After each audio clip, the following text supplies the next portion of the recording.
It is the 9th of December in 2024. And sorry, we're starting a few minutes late here. Had a important phone call that I had to take from my car repair place. That's right. Gotta keep that car repaired until we can get back to a good economy, right? Anyway, wanted to apologize for the delay, but I'm glad to be here. It looks like I got this kind of weird background here. Let me switch if I can just. Uh, it's a shimmering background. I don't really need it, so let me see if I can change that for you guys, so you don't have to watch me shimmer the whole time. Um, there we go. I think that. Yeah. How's that? I should be quite visible now, even though I look like I'm just a head floating in the an unshaven head. Yes, I know. Anyway, glad to be here, folks. Flying solo tonight. Thought I would just go straight at it and share with you some of the news that I see happening. There's quite a lot that's happened in just a few days.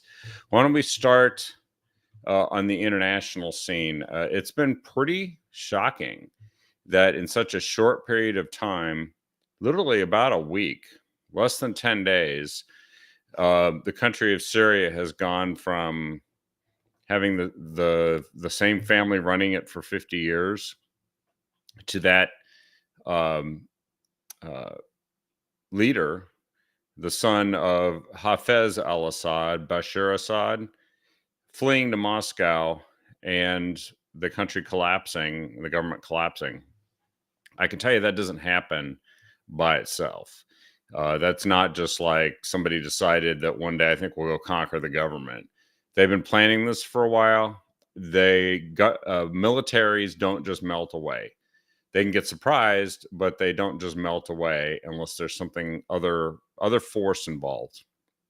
And from the information I've been able to read and take in, it sounds like Turkey helped sponsor the group that has gone in, who says that they are, even though they have ties to like Al Qaeda and ISIS in the past, the leader says he renounces that stuff and just wants to, get rid of the Assad family.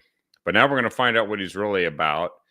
The group that he's a part of, there are concerns they may not be very respectful of, for instance, Christians that are still in Syria, the few that are there and that are left. The city of Antioch in Syria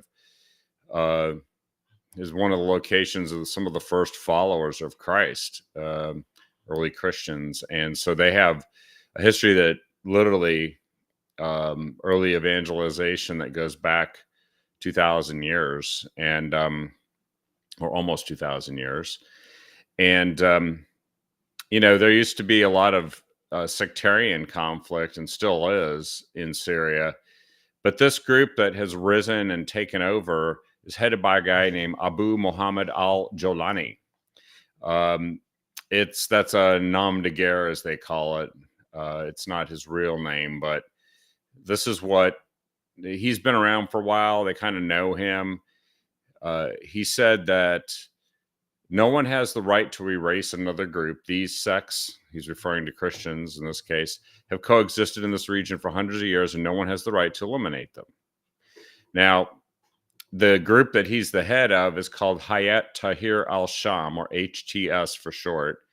And it's designated as a foreign terrorist organization by the United States. And it does advocate for Sharia law. It is a Sunni group. And that's why it has ties to Al Qaeda and ISIS, which are both Sunni-based groups, which don't have a very good history of treating Christians very well. In fact, terribly, especially ISIS, who massacred them, raped the women, massacred the men and the boys, and so there's a lot of concern.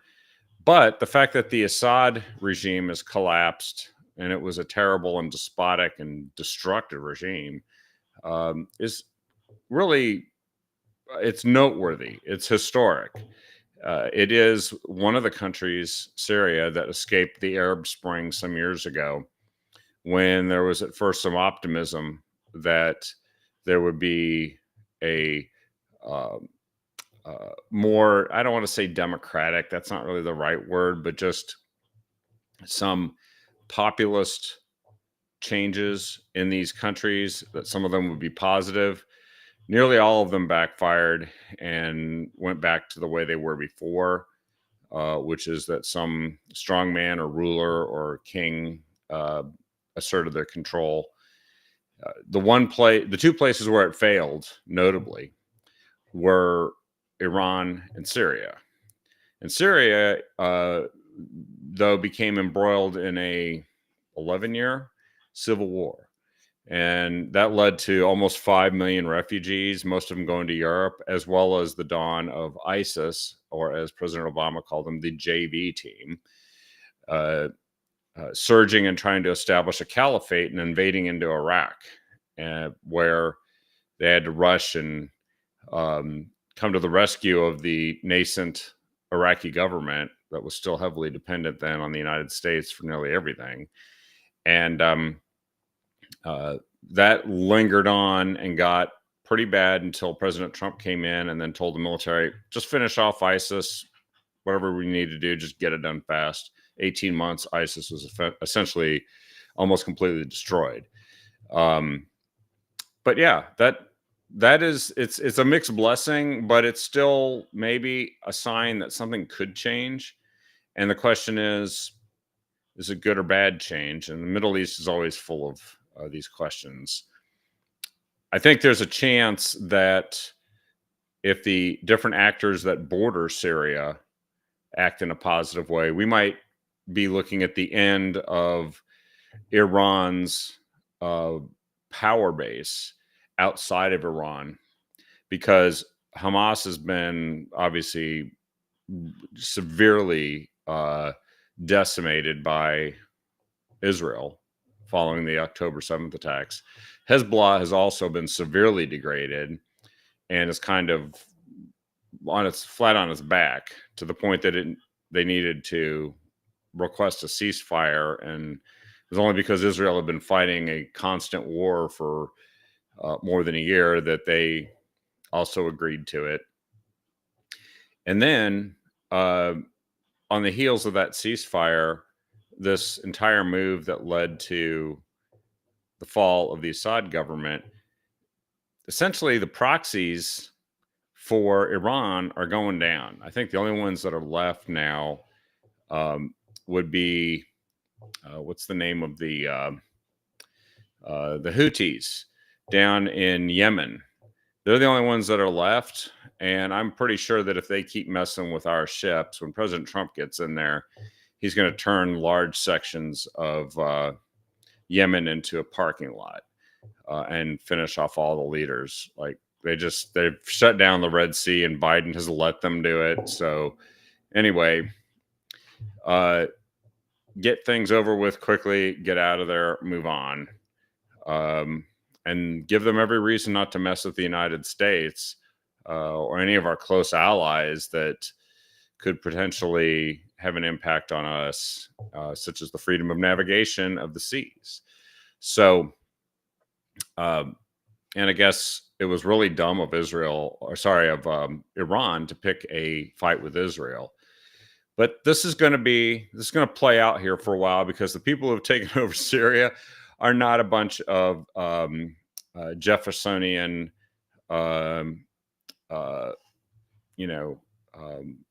liberal with a small L, Democrats with a small D, types that are going to give rise to a free republic. It is very, very doubtful that'll happen. However, who knows? Maybe things could improve. Maybe these guys will be so dependent on outside forces that there will be some level of influence. I'm a little concerned about Turkey. I have been for a long time, because I think that even though they're a NATO ally, they haven't exactly been acting like one. And that's gone on for a long time, actually. The current leader, Erdogan, is not a great guy. He's kind of a bad actor, a radical in some ways, and I think he's saw an opportunity, a power vacuum, and seized it, because a lot of the trucks apparently that these guys from this Hayat Tahrir al Sham, the HTS, that they used were secondhand Turkish military vehicles, which of course have been largely purchased from the United States over the years. So who knows? But I know Biden's not running anything. Biden is just somebody who can barely get out there and read a teleprompter and then stumble off the stage. So a lot is happening. A lot is happening in advance of President Trump taking office. And that'll happen in about 40 days from now, which would be a big moment. And certainly a sea change in international relations. And of course, the economy has a great opportunity here as well to make a powerful comeback with, maybe a reduction in spending, keeping taxes low and inflation low. But we'll see, because these problems have not been created overnight, and they may take a while to remedy. But yes, never underestimate the ability of Joe Biden to F things up, as I believe Barack Obama was once quoted as saying. There is something happening, which I think the international scene can be complicated. It can fall out of our attention span. We can become more focused in the United States sometimes on something Taylor Swift said or did than we are on maybe where there could be a war, another war coming up someplace, or a very dangerous international situation that draws us in, unfortunately. And I know that we're loath to get involved in stuff, but we're also the chief leader of the world in terms of preventing things like these conflicts from growing and becoming something that eventually draws us in under much more adverse circumstances. So we're the chief peace through strength preventer in the world. A lot of the other countries in the world cannot be counted on to do that, and some countries can be counted on to be malign influences if they aren't dealt with. One of them is Iran, and according to the International Atomic Energy Agency, it was reported by Reuters on Friday that Iran's production capacity has increased dramatically of uranium, and that the regime could potentially expand the current level 7 or 8 times, maybe more. So in other words, they're nearing the 90% level needed for weapons grade uranium for an atomic bomb. They almost certainly already have a bomb constructed. It's not sure if they have one that's small enough to go into a missile, but they might actually. You can't bet everything on that. And I do think that the fact that Iran would get a bomb kind of pushes a lot of people into a difficult situation. Don't forget, it was just a matter of a few months ago that Iran fired a bunch of conventionally armed missiles, drones, and so on at Israel. Israel is often referred to as a one-bomb state. Like, one bomb in a country that small is dangerous enough that they can't afford to be hit by one bomb. Not that that's, bad. It's good. Not that that's a comfortable thing for any country, but if basically the heart of your country can be destroyed with one bomb, maybe you can't take any risk at all. And so it could force their hand. According to Reuters, the Reuters report from the International Atomic Energy Agency, Iran has enough fissile material to create 4 nuclear devices or more. And they have shown the willingness to actually engage in war and use it. Now, they've been awfully quiet lately, and they're probably not very pleased with what happened in Syria. But this could actually force the events in Syria could cause them to think that now they're on their back heels, and maybe they need to go and test a nuclear weapon and do it before Trump gets into office. Who knows? I think we have to look at these events and consider the possibilities, and then hopefully pray that the United States is in a position to produce the best possible outcome for us and to help allies and avoid war. I just have like no confidence in Joe Biden. um, but yeah, uh, Lori, I can imagine, because just the international situation has been so tumultuous, and there's a lot of people scrambling in advance. I mean, the entire world's uh, kind of dependent on what happens in the United States election, for that matter. And even though I think it was a good outcome and the right outcome, it still is the chief reason. Like, it's more important who gets elected to head the United States government for many countries in the world than who gets elected to head their own government.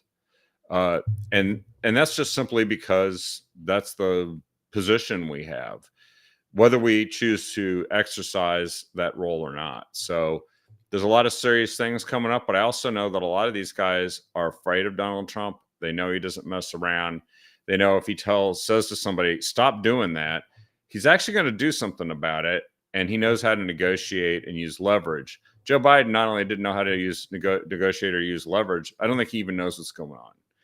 He knows what his aides tell him, and some of his aides are complete morons, given some of the decisions that they've made. Like, they still insist that Afghanistan was a successful withdrawal operation. Enough said on that. Well, there's been other developments here on the home front, and important ones to bring to your attention. In the political world, Laura Trump has stepped down, or is stepping down, as the RNC co-chair. The Republican National Committee has 168 members. There are three from every state.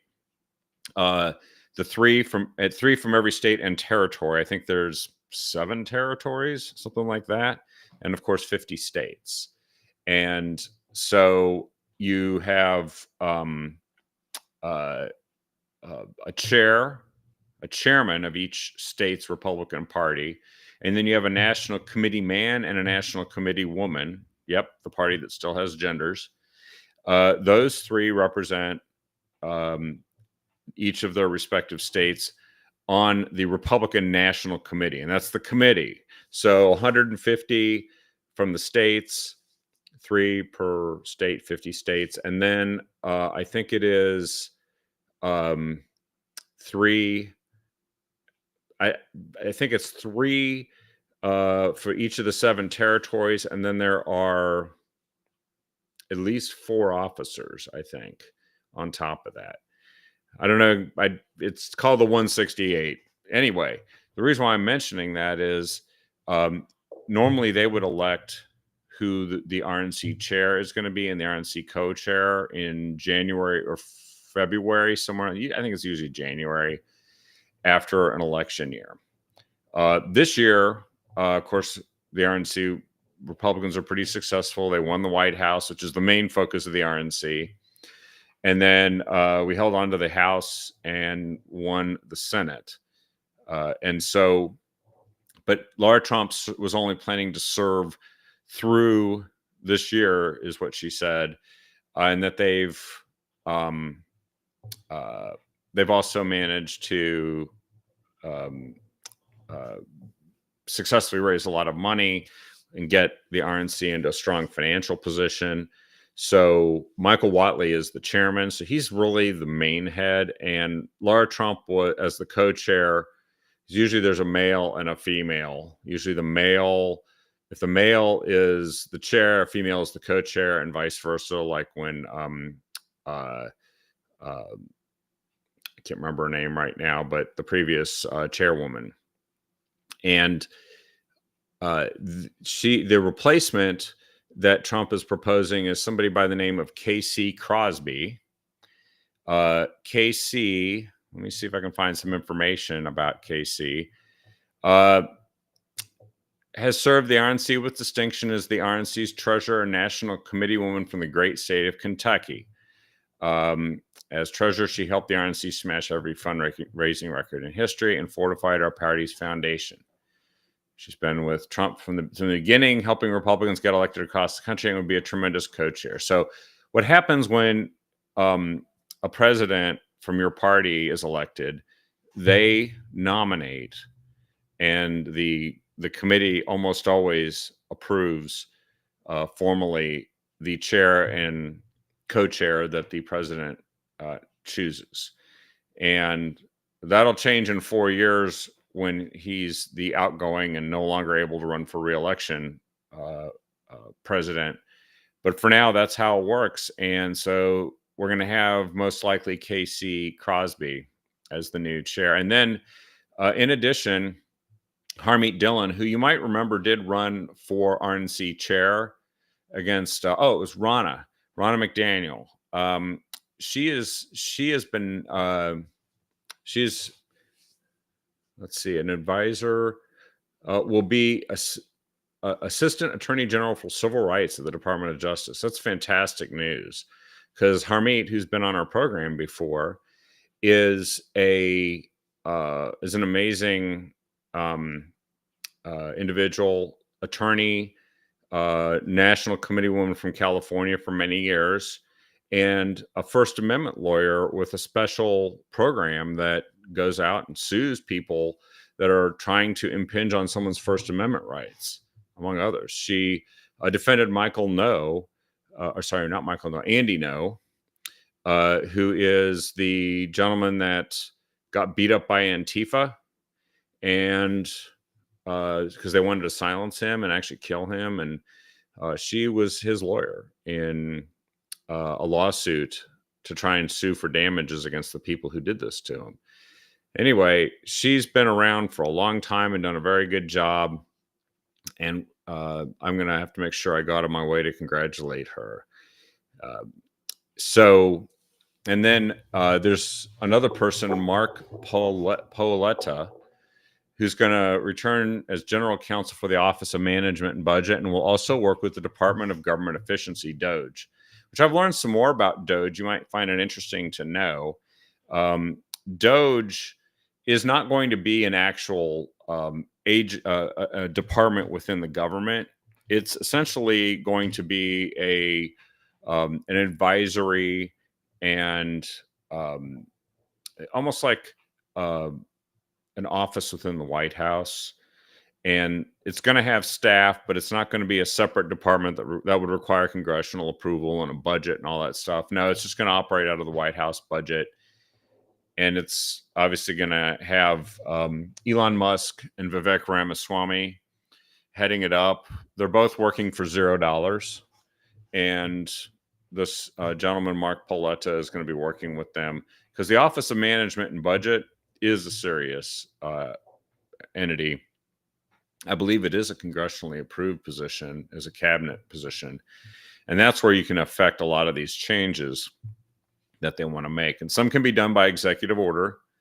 Some will actually require Congress to cooperate, but I think they're going to propose changes very quickly, and they're going to do everything they can actually to stop spending money that's wasteful, and then come back to Congress and say, we don't want this money, and then make Congress face the music on this. But it will take work with Congress. It might be possible to do this with just a simple majority in the Senate, which is important, because if you need 60 votes, it's much harder to do things. But if you make it part of the budget reconciliation process, then you can just kind of sweep it through with the budget and do it with 51 votes in each body, or 51 votes in the Senate, and in the House, of course, the 218 to 220, depending on if we filled some of these seats, they're going to be vacated as the new administration comes into power and gets sworn in, and everybody gets approved by the Senate. So there's a lot coming up. So those are important developments today. There was a poll that said that Pam Bondi, Trump's attorney general pick, actually has a favorable rating of 42%, 23% very favorable. She was the 2-term attorney general of Florida, very outspoken supporter of President Trump, and kind of a go-getter that has got to have some of these people really concerned, frankly, in the deep state, because she is the antithesis of the deep state. I've heard some people complain about her stance on some issues, which I think relating to the Second Amendment, I don't know what it is. Maybe some of you know and can post something about that. But she's a conservative and from a major state. So I think she's going to be hell on wheels, actually, for getting the deep state evicted from the Department of Justice, taking it from being a weapon used to attack political opponents and get back to being a weapon that goes out and prosecutes people committing crimes and investigates those crimes. Which, of course, Kash Patel as the FBI director would be fantastic. And I got to listen to a pretty good interview, rather, with it was Mark Levin and what's his name, the Devin Nunes, the former Intelligence Committee chairman in the House, who busted open the Russia hoax when he was in the House back in 2017, 2018. I think he's one of the best people, and I think it's unfortunate that he got out of Congress, but on the other hand, he's heading up Truth Social. He's the CEO. And he did an interview with Mark Levin talking about Kash Patel, who was his right-hand man. They recruited Kash Patel, the House Intelligence Committee did, away from the Department of Justice, where he was one of those guys that they sent out to do the tough stuff, to go and negotiate to get hostages released abroad and engage in difficult prostitutions. Prosecutions. I think prostitution, that's more Hunter Biden's territory. But anyway, they've been really doing a lot behind the scenes to set us up to be successful. Just imagine a Pam Bondi attorney general, a Kash Patel FBI director, just to get after that deep state. And then some of these other appointments that we've heard along the way are stellar as well. I won't go into all of them right now because there's quite a few. But and I actually am hearing more that Pete Hegseth is going to make it through. There were some people that were poo-pooing that, and now I'm hearing that after he's met with senators and talked to them about what the truth is, and the truth is very important.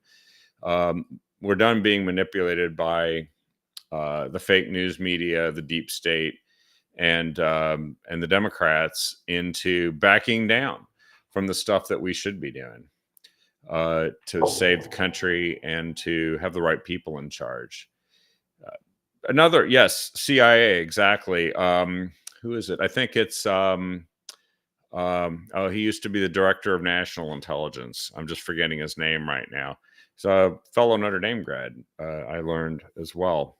I'll think of it eventually. But anyway, and one other interesting piece of news that I could say is kind of related to this is that, of course, there was the Biden pardon of Hunter, his son. He swore he wouldn't do it. And a lot of people have been analyzing this. He said he wouldn't do it, explained over and over that he wouldn't do it, had his spokespeople say he wouldn't do it. And now all these Democrats are out there trying to say, well, of course he's going to do it. So apparently just lying, especially when you're trying to win an election, totally okay with Democrats. They feel actually no compulsion to diss him. There are a few Democrats who said it was bad news, but I think the revealing why he did it and the way he did it, and he's going to pardon his brother too. He's probably going to do some preemptive pardons of some other people that are in hot water to cover their tracks. And it's really not what the cover-ups were not what the pardon power was supposed to be for. And I don't think that's going to stop them from getting to the truth. And I don't think he can do a preemptive or a prospective pardon to stop from holding somebody in contempt of Congress or for perjury and prosecuting them. That's something they haven't done yet. And if they do it, I don't believe a president who's out of office can have pardoned them in advance for doing that. Otherwise, it really becomes a complicity in cover-up. And then maybe what has to happen is then Biden has to be impeached and removed. Not removed, but brought up on charges in front of the Senate for what he's done. Maybe that's the only alternative, that he'll leave the Congress, because we just can't allow for the truth to be covered up and to not come out. because I think there's a good chance he's not going to face any charges if he simply retires and disappears, into some old folks' home where he's going to sit there and probably drool for the rest of the time. I mean, he's done, right? Uh, yeah, give the fake news a zero viewership. I agree. I think the fake news has done a great job of that. But anyway, there's a very good podcast here. I'm just going to paste this in for you. You might remember Tom Rose and Gary Bauer. They do a podcast that you can find on justthenews.com. And they said what's interesting is that Biden, he's done a couple of things. Well, this is the latest one. I saw another one that I wanted you to see, which related to the Biden pardon, but he's also taking credit for bringing down the Syrian government, which is insane. He spent 4 years funding the Syrian government via Iran. So, but what do you expect? That's what you're going to get from this guy. Now, now the interesting thing that came up in this Bauer and Rose podcast earlier was that Joe Biden is pardoning himself, is what he's doing. He's trying to make it so that people don't or can't testify against him, and can't be compelled to testify against them to keep themselves out of jail, which is what they will end up having to do. Now, that doesn't mean that they can defy a congressional subpoena, but if there isn't a crime that they're being investigated for, that you can force them into a plea deal where they have to turn state's evidence on the big guy and the 10% that he got, then essentially what Biden is doing is he's pardoning himself.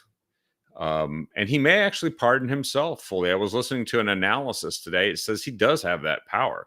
The Constitution doesn't place any limits on it. Maybe Congress could statutorily regulate the pardon power. I don't know, but they may not have that power. Actually, in the end, the Supreme Court would determine that. So this is a big deal because Democrats have been using the clemency and the pardon power to essentially wipe away criminal activity, and in this case, to cover up the effort to hide criminal activity. When they were using, and one of the groups that they think he's going to pardon are the people who were conducting the fake investigations into President Trump. So when somebody uses the justice system, abuses the justice system, and weaponizes it against a political opponent, covering that up with a pardon doesn't seem like it's the purpose of a pardon. So I think this is going to be very interesting what happens here in the coming weeks, because Joe Biden already looks pretty bad. He may end up looking like one of the worst ex-presidents in history. There's really no upside to anything he's done. No one can think of anything good that he's done. So, we're heading into unprecedented times with regard to the presidency and the pardon power. By the way, one more thing about Doge that I wanted to mention. It's being noted here that as the Biden administration winds up, they are absolutely doing helicopter money out the back door, turbo blasting money from the so-called bipartisan infrastructure bill and the Inflation Reduction Act, the Orwellian named Inflation Reduction Act, which is just the Green New Deal. And this is coming up against the fact that Trump is promising to cut government waste. One of the first things they're going to cut is all of this overspending, the inflationary overspending. And Biden is trying to award as much of this money as possible, especially to his Democrat friends and in Democrat districts, to help some of those people who might be looking at a tough reelection in a couple of years, so they can all claim that there was this super awesome program that they passed and then spent the money and did all these, because for them, spending money is the point. That's the good thing. And that's something that when that's what they think is the purpose of what they're doing, then they consider it a success when they've spent the money. That's what they're going to do because it may be gone here soon. Um, to one other thing on the election that I wanted to mention to you is that the Iowa Attorney General is actually suing the Biden administration for withholding non-citizen voter data. It was reported earlier this year that thousands of self-identified non-citizens registered to vote in the state of Iowa. And as we know, this is also discovered in Oregon sometime in September. They tried to hide it, but eventually they had to reveal it. Then they suspended automatic voter registration in Oregon. And as of now, I believe it's somewhere around 54,600 people have not proven that they're U.S. citizens that are on the Oregon voter rolls. And by the way, a little plug tomorrow night, I'm going to have a pre-recorded show that I did with Jeff Eager that will air tomorrow, a captive audience. And it's really fantastic. We actually talk about this issue. So tune in tomorrow night in the captive audience and listen to what Jeff Eager, he's a blogger, former mayor of Bend, an attorney, has to say. He's really sharp, and he has been on the trail of election integrity issues here in this election, as well as corruption in general, which are about the same thing in the state of Oregon at this point.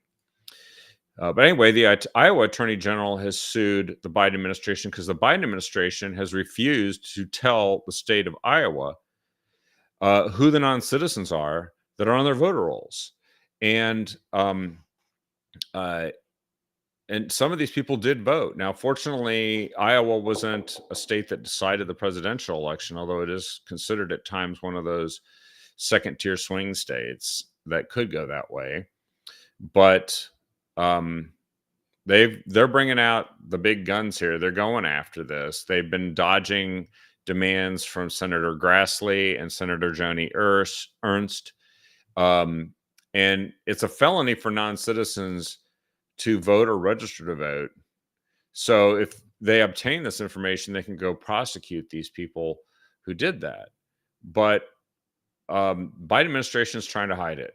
I think in a few weeks they're going to have this information, and Oregon should do this too. But we don't have an attorney general who would do that, and we will not have one.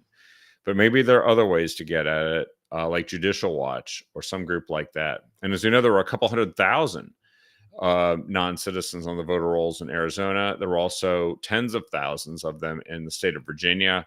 And there was a major case about whether or not it would be legal to remove those people from the voter rolls. So that's a big deal. We've got some stuff to clean up. And frankly, this should also provide impetus to some legislation from the federal level that should make it impossible for non-citizens to vote in the United States. That's how it should be. But we're an attestation state, which means you simply say, I'm not a U.S. citizen as I register to vote. In Oregon, they give you a ballot. That's what they do. Lastly, two of the big news items today. One is that, so I guess it's good news in both cases, but they've identified, tracked down, and arrested, and actually arraigned the gentleman who they say is a person of interest in the killing of the United Healthcare CEO last week. The CEO's name was Brian Thompson, and this guy apparently got on a bus and went to Pennsylvania. There's all kinds of sort of early reports of things that he did or said or might have done. Bottom line is they have arrested him, and he is this guy is his name is Luigi Mangione, which sounds very Italian, but it doesn't sound like he's a non-citizen. It sounds like he's an American citizen. And I'll post the article here where you can read more detail about it.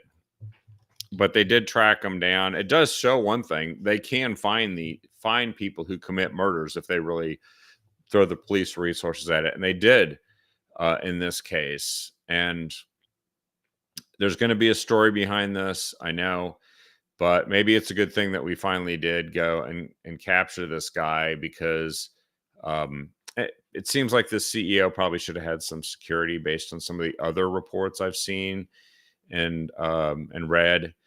That this isn't that uncommon that CEOs of major companies face threats. He actually, his wife apparently did say that he had some threats, but just one report I heard suggested that he was offered some protection and decided not to do it.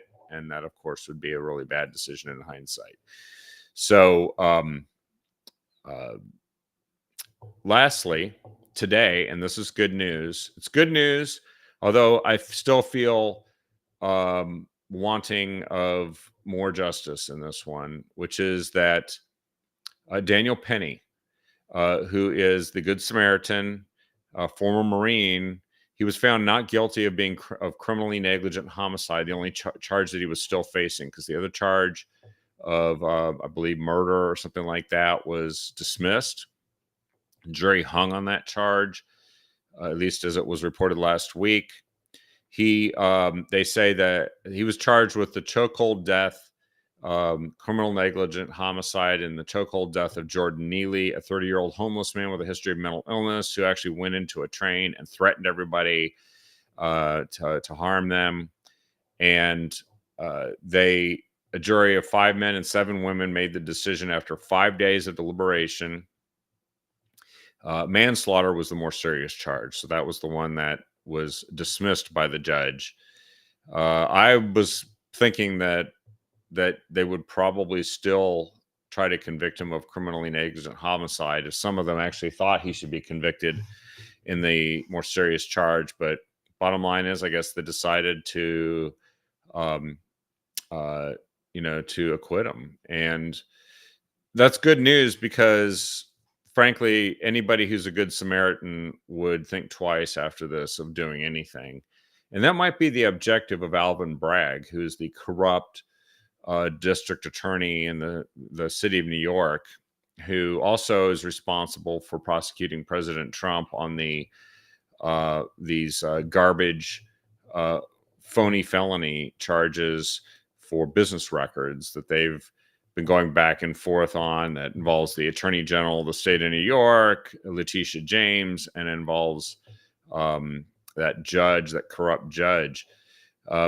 Alvin Bragg, there still needs to be justice in this case. And I don't know what that justice is going to look like or what form it's going to take, but it's time for Alvin Bragg to face the consequences of what he's done to the city of New York, what he's done to President Trump and the country, and what he did to Daniel Penny, who, frankly, all the evidence showed that he had no intention of doing any significant harm to this guy, just to restrain him and prevent him from continuing to assault people. And the video, I guess, was convincing to the jury.